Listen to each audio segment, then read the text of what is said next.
ও বলছে যে ওর গায়ে যেন কোনো আঁচড় না পড়ে, ওকে দিয়ে ব্যবসা ভালো হবে।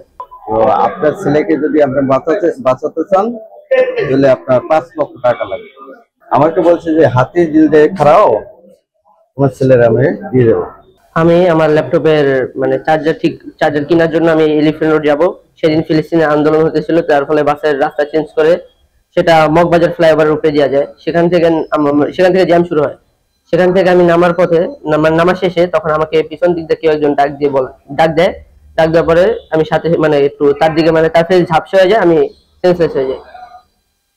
পরে আমাকে কোন একটা গাড়িতে করে আমাকে ইসে নিয়ে মানে একটা জায়গা নিয়ে আসে, জায়গাটা আমি ঠিক চিনি না। সেখানে টিনের ঝুপড়ি বা ঝাপড়ি যেটাই বলি, সেটার ভিতরে আমাকে রাখে। সেখানে আমি আশেপাশে একটা পাই, টিনের একটা ছোট অংশ খুঁজে পাই, যেটা দিয়ে আমি আমার হাতের বাঁধন খুলি। এবং সেখানে একটা ফাঁক মানে ছোট্ট একটা গর্ত ছিল, মানে টিনের একটা ভাঙা অংশ ছিল, সেখান থেকে আমি বের হতে সক্ষম হই। পরে আমি মানে দীর্ঘ 4 ঘন্টা অতিক্রম করার পরে আমি এখানে এসে পড়ছি। ওখানে এসে বলছি যে আমার এই অবস্থা, মানে সব সব মানে অবস্থা খুলে বলছি। বলছে আমি একটা বাসায় ফোন করবো। পরে সে আমাকে ফোন করতে দিল, মারধর করছে এবং বলছে যে ওর গায়ে যেন কোনো আঁচড় না পড়ে, ওকে দিয়ে ব্যবসা ভালো হবে। কোন ব্যবসার কথা বলছি সেটা তো আমি বুঝতে পারি। এই অবস্থা মানে সব সব মানে অবস্থা খুলে বলছি।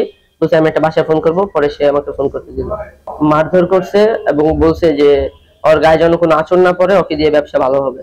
কোন ব্যবসার কথা বলছি সেটা তো আমি বুঝতে পারি। থানার থেকে আমরা বাইরে গেছি যে পুলিশ নিয়ে, তখন আমার একটা রাত্রে ফোন আসছে যে আপনার কামরুল কি হয়? আমার ছেলে। আমি বললাম যে আমার ছেলে হয়। তো আপনার ছেলেকে যদি আপনি বাঁচাতে চান তাহলে আপনার 5 লক্ষ টাকা লাগবে।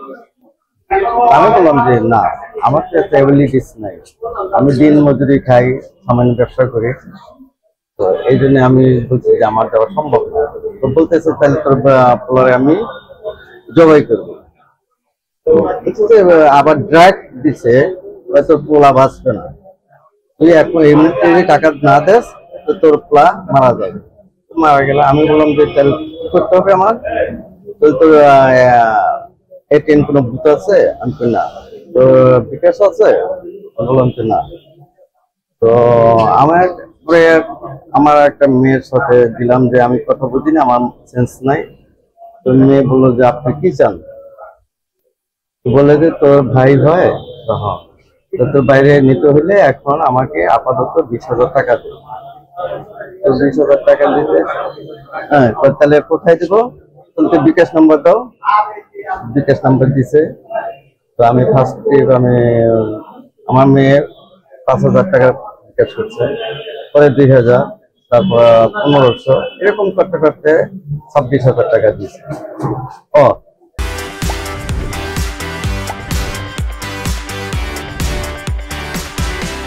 আমাকে বলছে যে হাতি জিল দিয়ে খাড়াও, তোমার ছেলের আমি দিয়ে দেবো। আমি হাতির জিল ব্রিজ উপরে খাই রাত্র কালে, মানে একটা হইতে খারাইছি। তো খারাইতে বেশি হালকা বৃষ্টিও পড়ে। খারাইতে খারাইতে খারাইতে এই ফোনের পর কয়ে আসতেছি দাঁড়ান, দিয়ে যাবো, আবার টাকা পাঠাও। এরকম করতে 26,000 টাকা নিয়েছে। পরে বোর হয়ে যায়, তখন আর আমার কাছে কোনো টাকা নাই। আমি আর কোনো ফোন টোন ধরি না। পরে আমি আবার বাসায় যাই না, আবার থানায় গেছি যে এই ব্যাপার। তখন থানায় যাই, আমি জেডি এন্ট্রি করছি। জেডি এন্ট্রি করার পর পরে আবার ওসি সাহেব ওই তদন্ত করছি, এটা দিয়ে আবার সবকিছু লেখাপড়া করাইলো। পরে নিয়ে গেল, আমরা আবার টহল দিল। টহল দেওয়ার পর পাই না, কারণ ওর বন্ধু বান্ধব নিয়ে ওসি স্যার কাছে এমএলএ ওর বন্ধু বান্ধব যা আছে সব করে। তো বন্ধু বান্ধব সব নিয়ে আমরা সব করছি, সবার বাসা তালাশ করছি, নাই। এরপর আর কি মানে গতকাল যেটা হয়েছে, আমরা একটা ওই যে টাকা পাঠাইছি, এর একটা মানে ওরা লোকেশন পাইছে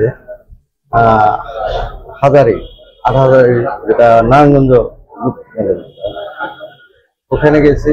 আজ 12 এপ্রিল 2025 ভোর 4:30 সাতক্ষীরা জেলা পুলিশের একটি বিশেষ টিম এএসআই মাসুদুর রহমানের নেতৃত্বে সদর থানা এলাকায় অভিযান পরিচালনা করে রামপুরা থানা থেকে অপহৃত এসএসসি পরীক্ষার্থী ভিকটিম আরফিন কামরুল ইসলাম, বয়স 17, পিতা হারুন রশিদকে উদ্ধার করি। উল্লেখ্য, ভিকটিম আরফিন কামরুল ইসলাম গত 10 এপ্রিল 2025-এ রামপুরা থানা এলাকা থেকে বন্ধুর বাসা থেকে বাসায় আসার পথে নিখোঁজ হন। এ বিষয়ে রামপুরা থানাতে একটি জিডি রুজু হয়েছে। ভিকটিমকে রামপুরা থানা পুলিশের কাছে হস্তান্তর করা হবে। এ বিষয়ে আইনি ব্যবস্থা প্রক্রিয়াধীন।